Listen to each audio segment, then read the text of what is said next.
The light beyond the lake. Lena walks alone. The wind is cold. The forest is quiet. She hears only the sound of her boots on the leaves and the soft whisper of the trees.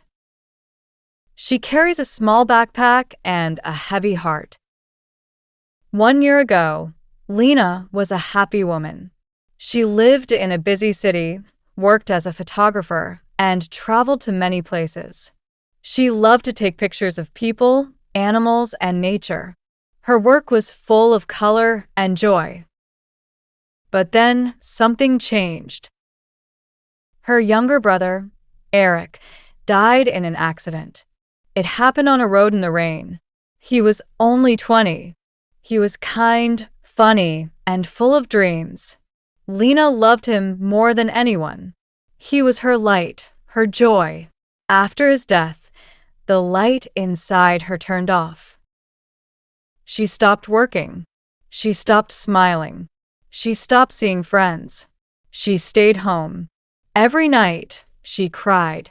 Every day, she felt empty. People said, "You are strong. You will be okay." But Lena didn't feel strong. She felt broken. One day, she receives a letter.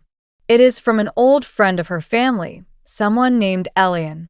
He lives in the north, near a forest by a small lake. He is almost 70 years old. In the letter, Elian writes, "Dear Lena, I know you are in pain. I understand. I lost my brother too. This forest helped me once. Maybe it can help you now.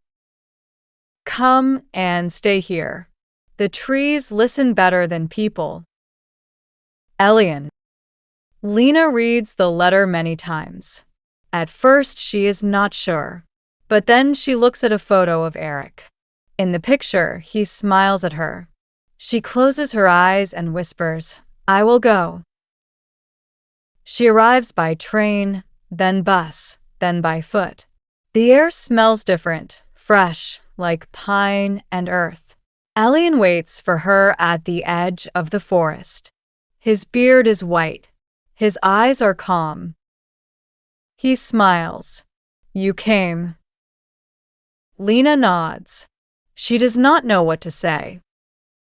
His house is small and wooden, next to a lake that shines like silver. There are no phones, no internet. Just birds, wind, trees, and the slow rhythm of nature. "You can stay here as long as you need," Elian says. "This place is not fast. It moves like the seasons." Lena sleeps deeply that night for the first time in months. Each morning, Elian wakes early. He lights a fire, prepares tea, and sits outside. Lena watches him. He does not talk much, but his silence is peaceful, not empty. He teaches her small things: how to light the fire, how to make tea from forest herbs, how to listen to the birds. After 3 days, Elian says, "Let's walk."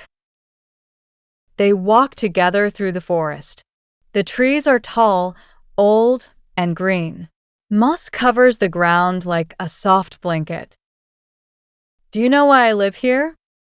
Elian asks. Lena shakes her head. "Because after my brother died, I needed to remember how to breathe." They walk in silence.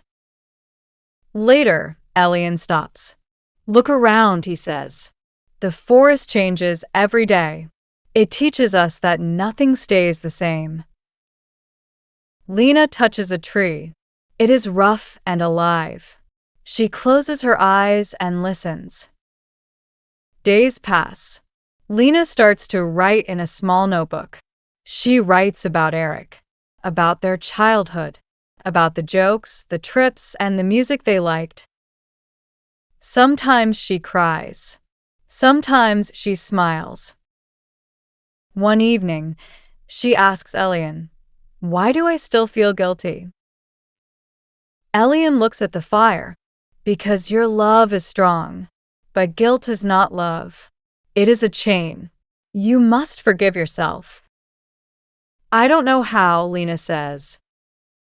You will, he replies. But first, you must stop running from the pain. You must walk through it. The next morning, Lena walks alone. She follows a narrow path through the trees. She does not think. She just walks. She sees a fox. It watches her, then disappears into the woods. She hears water and finds a small stream. She sits on a rock. She touches the cold water. She looks at her reflection.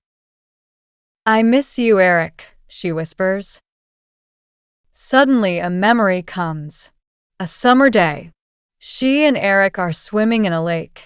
They laugh and splash. The sun is warm. She feels the memory in her whole body. She cries again, but the tears feel different now. Softer. That evening, Elian makes soup. They eat together in silence. After dinner, Lena says, I had a memory today. A good one. Elian smiles. That is a gift. He gives her a candle.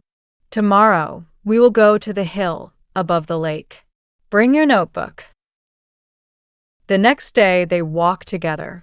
The path goes up through old trees and soft moss. At the top, they see the whole lake. The water is calm. The sky is golden. Lena sits and takes out her notebook. Slowly, she writes, Dear Eric, I miss you every day. I still hear your laugh. I still see your face. I am sorry I could not protect you. I am sorry I was not there. But I know now it was not my fault. I love you, and I choose to live. For you and for me. Lena. She closes the notebook and gives the letter to Elian. He takes the candle and lights it. Together, they burn the letter. The paper curls and glows, then becomes smoke and disappears into the wind. How do you feel? Elian asks. Tired, she says, but lighter. He nods. Now you begin again. In the days that follow, Lena wakes early. She walks, writes, and takes photos again of trees, of birds, of light on water. She starts to draw, too. She laughs once, then again. Her face softens. Her heart beats more freely. One morning, she bakes bread with Elian. They eat it warm with honey. You smile more now, Elian says. Yes, Lena replies. I think Eric would like it here. I think so too, says Elian. That evening, Elian gives her a small box. Inside is a pendant, a silver leaf. It is a gift, he says, to remember this forest and yourself. Lena holds it tightly. I will keep it close. Soon it is time to leave.